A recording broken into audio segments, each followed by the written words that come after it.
Nilibot namin ang buong Pilipinas. Yung mga kasama po namin dito, naglaan ng kanilang oras, naglaan ng kanilang panahon, pera, para ipaglaban kung ano ang tama.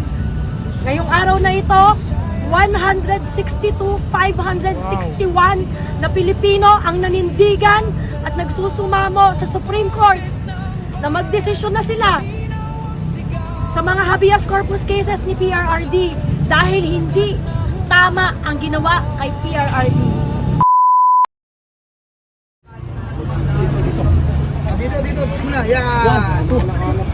Ay, mabigat ang tatay ah. Mabigat. Lahat po ay may laman. May laman lahat yan. Ito, May laman yan. Hindi yan fake. ito ang mga Pilipino. Huwag mo harapin ba, ma? Okay lang, hindi man nila yan may scan. Malayo man sa camera. At saka kung may scan man nila, okay lang kasi totoong tao ito. Hindi ito mga patay.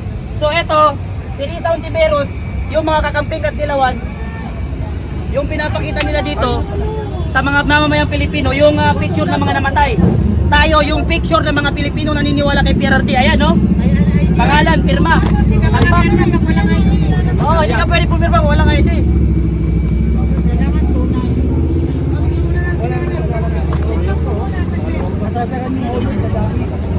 Marami yan. Marami yan. First batch pa lang. Ayan mabuti. Pabigit pa nga. Puntahan nila. Imus na, lampasan nila. Pag si Bangag kaya nakulong, may ganyan kaya? Ano sir? Anong tanong mo sir? Pag si Bangag nagkaroon ng nakulong, may ganyan kaya? Meron kayong pirmahan na ganyan?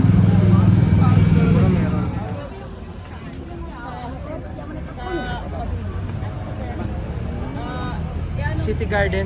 Ano? City Garden. Dito lang yun, dito. Pwede niyo po lahat i-verify yan. Ganyan karami nagmamahal kay Tatay Digo. So ano nga yung tanong mo kanina? Pag si BBM kaya ang nakulong, magkakaroon kaya ng gardo? May pipirma kaya sa kanya? Yeah. Nakalive yan. To keep any minute now lalabas si Joey. Tatawagin ko lang yung mga petitioners na nag-sign para makilala ninyo. Sa pagpunta namin today, no, kasama namin ang BARM community, nagmula pa Cotabato, lumipad sila dito para suportahan. Hanapin ko lang sila para makita natin ang Mga taga-barm. Sir, ang microphone. Sir Mike. Sige lang po. Patawag ang ginata po sa lakad.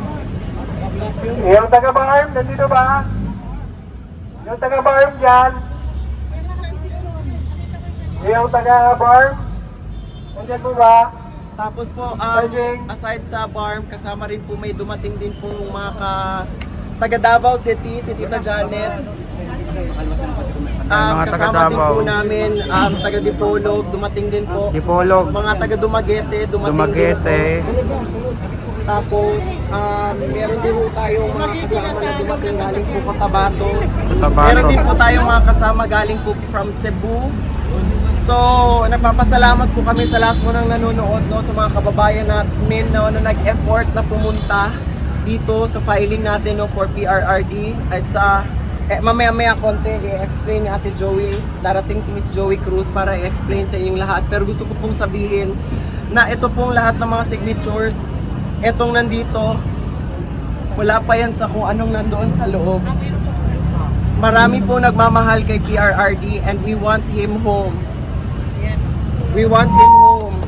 So hindi lang po kami nag-iisa, marami din po ang mga volunteers na sumama dito. Kaya gusto ko lang po tawagin kung sana nandito si Sir Placido.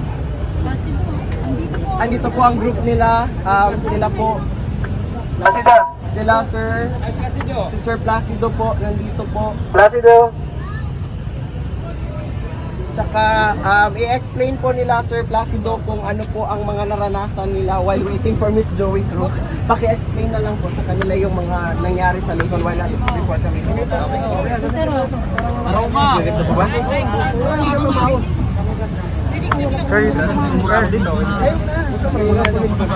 Una po sa...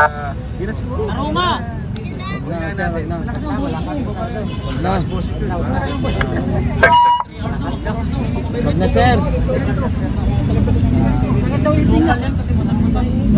Una po sa lahat, nagpapasalamat kami sa mga taga Luzon, sa mga kababayan natin na hindi po nagatubili na suportahan ang ginawa po nating signature campaign na tayo kami naman upang manawagan po dito po sa Korte Suprema na dinggin po ang ating salubin ng taong bayan na tayo po ay lubos na nagagalit sa gobyernong ito sa isinagawa pong pagdampot ng iligal kay Tatay Digong at ipinatapon sa daig.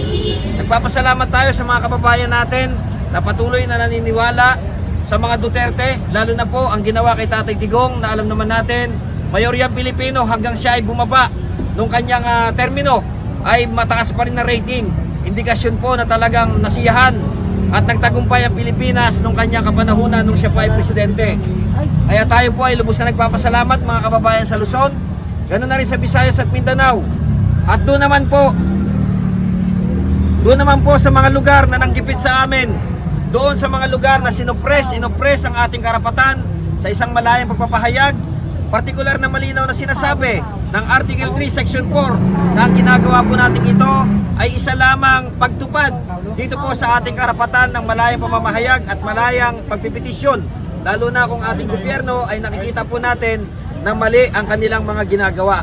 Kaya dito po sa mga taong ito, sana bilang mga lingkod bayan, bilang binigyan ng mandato ng mamamayang Pilipino, sundin ninyo ang batas, sundin ninyo ang konstitusyon, sundin ninyo kung ano ang sinasabi ng mga titik at letra na nakasulat, at huwag nyo pong babuyin ang karapatan ng sambayan ng Pilipino at tulad na lamang ng ginawa ninyo dito po sa karapatan ng ating Pangulo na siya ay bigyan ng tamang legal na pamamaraan at proseso, at dapat kung siya man ay may pananagutan, dapat dito sa Pilipinas gawin at hindi sa ibang bansa muli. Taos puso po kami nagpapasalamat sa mga sumuporta, lalong-lalo na yung mga nasa likod, kung bakit po kami nakakakilos, nakakagalaw. Maraming salamat po sa inyo doon sa mga nagbigay ng kanilang oras, anumang araw. Maraming salamat po sa inyo, pagpapakita lamang na buhay na buhay ang bayanihang Pilipino. Maraming salamat, saludo bansang Pilipinas.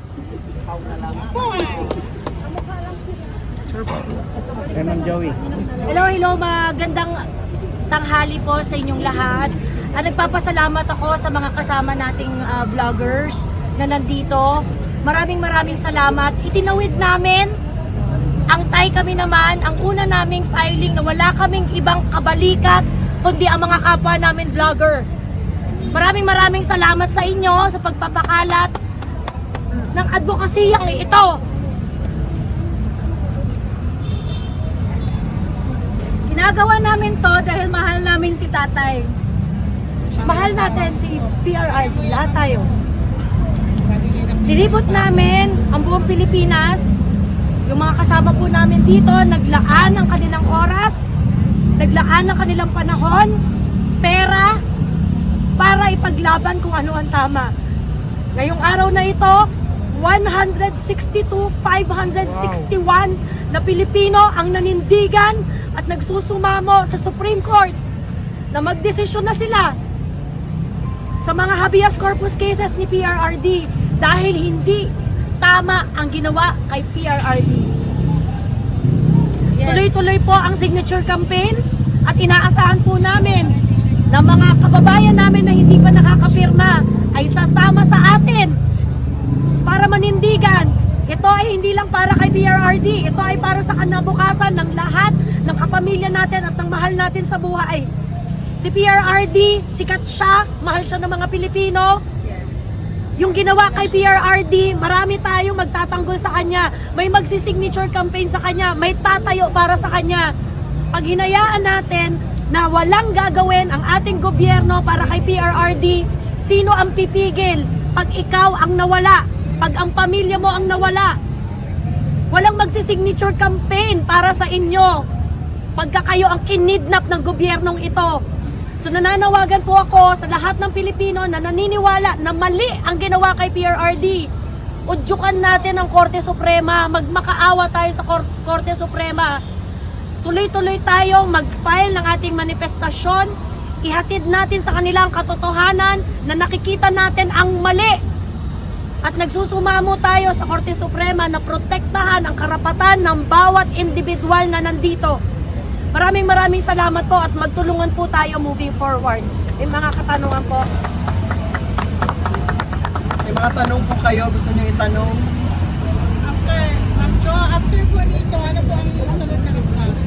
We will collect more signatures.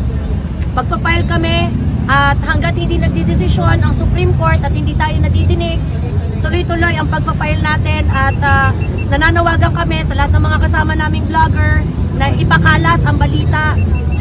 Tayo ang nagtulungan dito simulang-simula pa lang, and I'm very proud of my comrades who are here who also signed the petition with us, lead the signature campaign with us.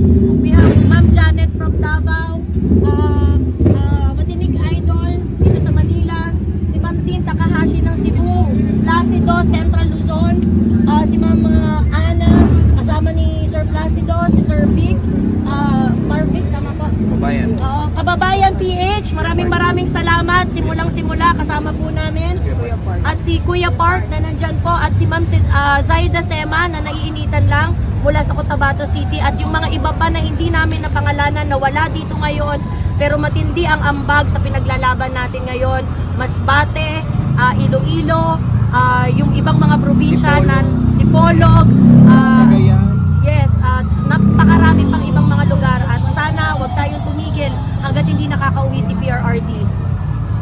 Tayo naman ang magtanggol kay PRRD. Maraming salamat. Nagpapasalamat din po tayo, walang sawang sumuporta sa atin ito, no? Ang kanilang Pangulo, si Kuya Unin, ang DRS Riders, maraming salamat. Hindi nyo po kami iniwan mula Batangas hanggang Cavite. Maraming salamat po, saludo po sa DRS Riders. May mga katanungan po kayo? May mga tanong pa po kayo bago kami Opo, bago po kami mag-proceed. Ma'am, Pang Bisaya po. Mensahe mo na lang po sa mga personalidad na nagtulong-tulong upang napadala si dating Pangulong Duterte sa dahig. May hangganan ang kapangyarihan at kaya tayo merong kaya tayo may Korte Suprema para magsabi kung sobra na sila o hindi. So that is why nandito tayo ngayon sa harap ng Korte Suprema. We are pleading before the 16 justices. Nagmamakaawa kami, mga sir, mga ma'am. Tindigan nyo naman po yung karapatan ng ordinaryong Pilipino. Si PRRD, dati siyang Pangulo, ordinaryong Pilipino na lang siya ngayon, wala na siya sa pwesto. Sana naman po wag nating hayaan na yung karapatan ng Pilipino ay tatapak-tapakan sa ibang bansa. Kahapon, binalita na si PRRD ay hindi maaaring madalaw ng pamilya. I do not know, but in the Philippine setting, hindi yan po pwede. Hindi po pwedeng i-deprive ang isang tao na makita ang kanyang pamilya. Sana naman po, protektahan natin yung kapwa natin Pilipino na binababoy-baboy sa isang institusyon na hindi naman tayo parte.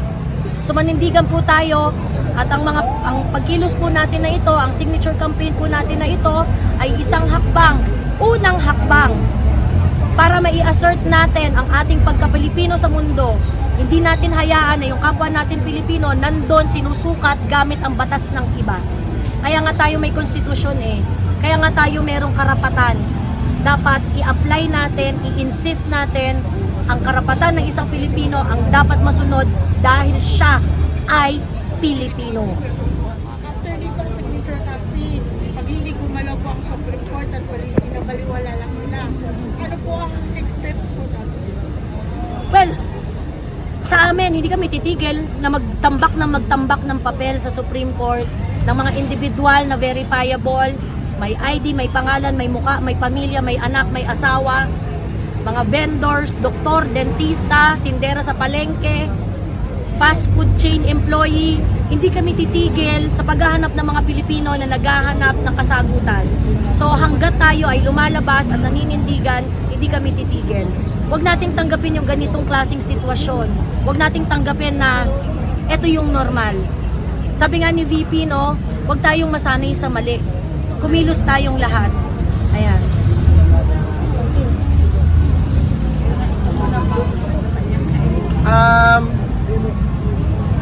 as a Davaoenyo, no, reborn and raised, I got that opportunity to defend somehow former President Rodrigo Roa Duterte by this opportunity na nabigay sa akin. And I've witnessed sa pag-iikot namin sa buong Pilipinas, Luzon, Visayas, Mindanao. I saw it myself with my own two eyes kung gaano po minahal ng Pilipino si PRRD. Hindi ganito karami ang signatures kung walang nagmamahal kay PRRD. Lahat sila pumunta, lahat sila nakiisa, and nananawagan din po ako, sabi nga ni Ate Joey, hanggat hindi sila sumasagot, maraming Pilipino ang tatayo para kay PRRD until he is back home. Tulungan niyo po kami magdasal, makiisa po tayo hanggang siya ay makabalik. Maraming salamat po. Thank you po, ma'am. Thank you po. Thank you po.